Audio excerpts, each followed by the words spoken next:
লক্ষ্মীর হাতে একটি বড় মালা দিয়ে দিলেন, বললেন লক্ষ্মী যাকে চাইবে তাকে বরণ করবেন আর সেই লক্ষ্মীকে পাবে।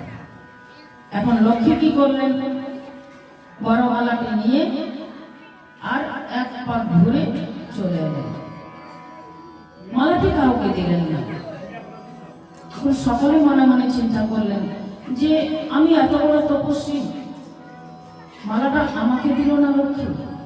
কেউ বলছেন যে আমি এত বলশালী, আমাকে লক্ষ্মী মালাটা দিল না। কেউ বলছেন আমি এত উঁচু পদে থাকি, আমাকে লক্ষ্মী মালাটা দিল না। কেউ বলছেন আমি এত দেখতে সুন্দর, আমাকে লক্ষ্মী মালাটা দিল না। সকলের একটা লক্ষ্মীর প্রতি ভাব যে আমি লক্ষ্মীকে পাবো, আমি লক্ষ্মীকে পাবো, আমি লক্ষ্মীকে পাবো। লক্ষ্মী বললেন শুনুন, এখানে সব থেকে বড় মানে শক্তিশালী হচ্ছে মানে দুর্বাসা ঋষি। দুর্বাসা ঋষি স্বর্গ মর্তপাতাল সব জায়গায় যাওয়া আসা করতে পারে, কিন্তু আমি দুর্বাসা ঋষিকে বর্ণ করলাম না কেন? কারণ দুর্বাসা ঋষি হচ্ছেন অত্যন্ত ক্রোধী, আর ক্রোধী মানুষকে লক্ষ্মী বরণ করে না। তাৎপর্যগুলো মনে রাখবেন। যদি কেউ লক্ষ্মী পেতে চান, অর্থ সম্পদ পেতে চান, তাহলে ক্রোধকে আগে ত্যাগ করতে হবে। ক্রোধ যদি থাকে তাহলে লক্ষ্মী তার ঘরে থাকবে না। বলেন ব্রহ্মা, ব্রহ্মা এত উঁচু পদে থাকেন, সে সৃষ্টি করে, সৃষ্টিকর্তা ব্রহ্মা।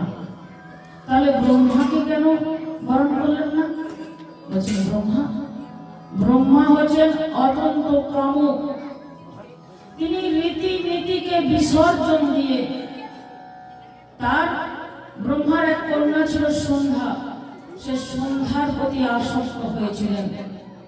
এজন্য দেখবেন বাবা ব্রহ্মার কোথাও পুজো হয় না।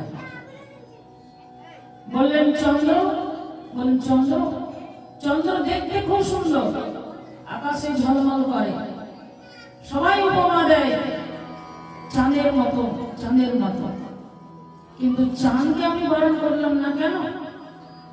চাঁদ হচ্ছে অত্যন্ত পাপী। চাঁদ গুরুপত্নী তারার প্রতি আসক্ত হয়েছিলেন, এজন্য আমি চাঁদকে বরণ করলাম না। বলেন পরশুরাম, পরশুরাম এত বলশালী, তাহলে পরশুরামকে কেন বরণ করলেন না? বুঝলেন পরশুরাম, পরশুরাম এত বলশালী, সে 21 বার